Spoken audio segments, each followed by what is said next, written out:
Labour Party's alternative budget was one that was based on fairness, solidarity, it was practical and it was active. In meeting all of those criteria, what was being proposed was something that could have got an enormous, widespread public acceptance. That would be very different to what we had heard yesterday. And it's about politics. Now, the first thing I want to say is that the government were well served by those commentators who, for the last couple of weeks, followed indeed the Mrs. Thatcher recipe, Tina, there is no alternative. So we got a shabby discourse, a limited analysis, and the suggestion that you had an inevitability that was to be visited upon us. There was very little left to expectation. There was, of course, an alternative to Tina. Might be uncomfortable to mention it given some people, and that is Tara, that there are radical alternatives. But we have none, the discourse was incapable of a radical alternative. For example, former Taoiseach Bertie Ahern used frequently speak about his task force on citizenship. This was an opportunity for citizenship. You could, in the midst of a recession and coming out of it, define citizenship in terms of a floor below which people would not be allowed to fall. That didn't happen. Again, you should have said that you could have looked at issues of redistribution.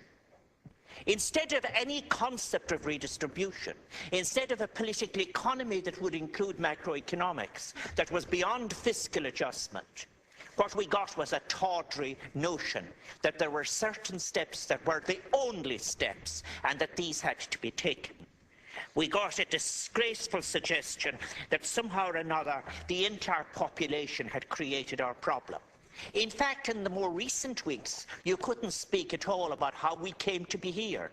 It was as if we are the position we are in. It was not the position to which we had been delivered by Fianna Fáil ministers, by those who were in charge of regulation and who failed us and who wrecked public trust, by those who had damaged Ireland's reputation abroad, and for which ordinary taxpayers now have to pay more taxes to service interest rates that are above the norm. These are truths, and to seek to avoid those truths was quite scandalous. Indeed, I begin to question the Taoiseach said he's here since '84. I'm here since '81. Since that time, I've been speaking about the consequences of inventing the de-peopled economy. This is speaking of the economy as a system where the people don't matter, the blind don't matter, the disabled don't matter, the graduates without jobs don't matter. Suddenly it's all the young people's fault who are failures before they immigrate. It isn't the failure of the economy. That limited thinking is neither practical nor moral, nor is it of any value in getting out of where we are. On the 29th of March 2009, a long time after I had come into this House, I put a question to the Minister for Finance, and I asked him as to what studies had been. I asked him in question number 59 on that day what proposals he may have had for gathering income from wealth. And he replied, I have been informed that no general research has been carried out over the past 10 years by either the Department of Finance or the Revenue Commissioners regarding the extent and breakdown of wealth as opposed to income. And that was always the case. The opposition in the old days to a wealth tax was not to the yield, it was to what it would reveal. And again, listening yesterday about, for example, to the tax breaks, the suggestion, for example, that somehow or another we've just come in like an attack of the flu, we've come into our present position. In 2004, annual tax reliefs cost us $8.4 billion, which was 22% of total taxation. That is the year when my colleague Joan Burton, spokesperson and Labour Party spokesperson on finance, raised the issue whether 48 people had a tax rate of less than 5%. And the Minister announced yesterday that he's made significant progress because those who are at the top of the heap will in fact actually have an effective tax rate that moves from 20.45 to 30%. The truth of it is, these people, there has been no clawback from those who accumulated and transferred wealth during the McCreevy years. In addition to that, let me put another figure in. Of those who availed of such tax breaks, say, in those years I'm talking about, 66% were on incomes of over 200,000. And then you look at all the rest in relation to the car parks, in relation to the spas, the health clinics, and all of the others. And you find that 77% were over 100,000. So those who had the money were forking it into all of these different tax breaks. In 1 year, the number of property invested abroad was 8.5 billion. I come back in the last minute or two to what I have to say now.